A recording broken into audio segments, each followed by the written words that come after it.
अस्सलाम वालेकुम मती उल्लाह जान MJ TV। यहाँ इस्लामाबाद एक 5 स्टार होटल में कुछ देर बाद ही ऑल पार्टीज़ कॉन्फ्रेंस होने जा रही है, जिसकी मेज़बानी पाकिस्तान पीपल्स पार्टी कर रही है। ये बड़ी अहम एक ऑल पार्टीज़ कॉन्फ्रेंस है। एक तवील अरसे के बाद मुस्लिम लीग नून के कायद मियां नवाज शरीफ भी ऑनलाइन जो है इस कॉन्फ्रेंस से खिताब करेंगे। एक तवील अरसे की ज़ुबाबंदी के बाद सब लोगों की नज़रें उनके खिताब की तरफ भी हैं। हमारे साथ इस वक्त मौजूद हैं पाकिस्तान पीपल्स पार्टी के सेनेटर फ़रतुल्लाह खान बाबर, जो कि इस कॉन्फ्रेंस के रूह रवामी हैं। फ़रतुल्लाह खान बाबर साहब, आज की इस ऑल पार्टीज़ कॉन्फ्रेंस का एजेंडा क्या है?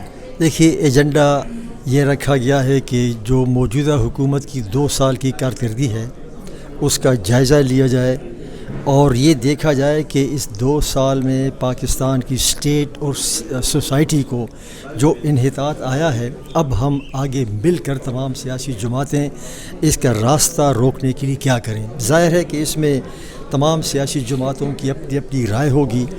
जब वो सब अपनी राय दे देंगे तो फिर तमाम सियासी जमातों का एक मुश्तरका एलामिया जारी होगा और वो ये होगा कि हम इस गुज़श्ता 2 सालों की कारकर्दगी को देख कर आइंदा का हमारा क्या लाएमल होगा।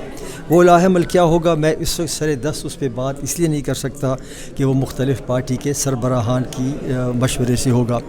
कि इसकी जो सिग्निफ़िकेंस है वो ये है कि आप देखिए कि साबिक़ वज़ीर आज़म मियां नवाज शरीफ साहब को नाअहल करार दिया गया और उनको सियासी सरगर्मियों पर पाबंदी भी उन पर लगा दी गई थी, लेकिन आज वो ख़िताब करेंगे। आज आसिफ अली ज़रदारी साहब भी ख़िताब करेंगे इस कॉन्फ्रेंस से। सो सिग्निफ़िकेंस ये है कि रास्ता खोला जा रहा है और बाय दिस इवनिंग पाकिस्तान के लोगों को मालूम हो जाएगा कि हम आइंदा के लिए क्या करने वाले हैं।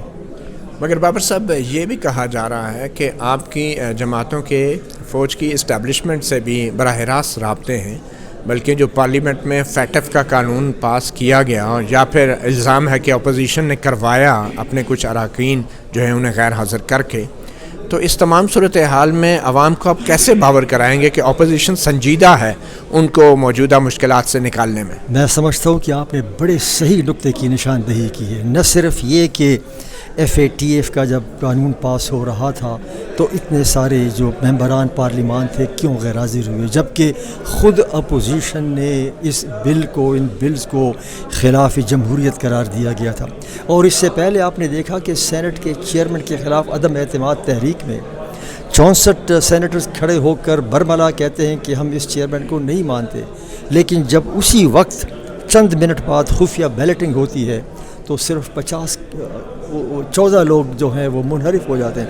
तो दीज आर द इश्यूज़ और मुझे यकीन है कि आज इस मीटिंग में ये बात भी डिस्कस होगी कि पार्लिमान को कैसे मैनिपुलेट किया जा रहा है। मैं समझता हूँ कि आज APC इस बात पर भी गौर करेगी। क्या आप तरदीद करते हैं कि जिस दिन ये मतनाज़ा कानून पास हुआ जॉइंट सेशन में, उसी रात को आपके जो पार्टी के कायदीन हैं पीपल्स पार्टी के और नून लीग के, वो एक खुफिया इदारे की मेज़बानी में एक डिनर में शरीक हुए और वहाँ पे मुलाकात हुई और गुफ्तगू भी हुई? क्या आप ऐसी मुलाकात की तरदीद करते हैं? मैं इस मुलाकात की तरदीद नहीं करता।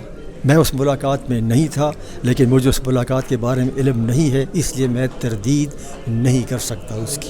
तो आप कहते हैं कि ऐसी मुलाकात हुई ही नहीं? ये मैं नहीं कहता कि मुलाकात नहीं हुई। मैं कहता जब मैंने कहा कि मैं तरदीद नहीं कर सकता तो इसका मतलब है कि मैं ये नहीं कह सकता कि और अगर ऐसा हुआ है तो बतौर सियासतदान आप कहाँ खड़े? तो वो डिपेंड करता है कि किस मकसद के लिए मीटिंग हुई होगी। About that really I don't know. बहुत शुक्रिया सेनेटर फ़रतुल्लाह बाबर। बड़े अहम और नाजुक मोड़ पे पाकिस्तान पीपल्स पार्टी एक ऐसी ऑल पार्टीज़ कॉन्फ्रेंस की मेज़बानी करने जा रही है जिसमें पहली बार अपोजिशन के सज़ा याफ्ता लीडर साबिक़ वज़ीर आज़म मियां नवाज शरीफ भी शरीक हो रहे हैं। इस वक्त आमद का सिलसिला जारी है और कुछ ही देर बाद ऑल पार्टीज़ कॉन्फ्रेंस का आगाज़ भी होगा और इस कॉन्फ्रेंस में शिरकत के लिए मेहमानान गिरामी यहाँ इस्लामाबाद के एक 5 स्टार होटल में तशरीफ़ ला रहे हैं। मती उल्लाह जान MJ TV आपको अपडेट करता रहेगा इस हवाले से।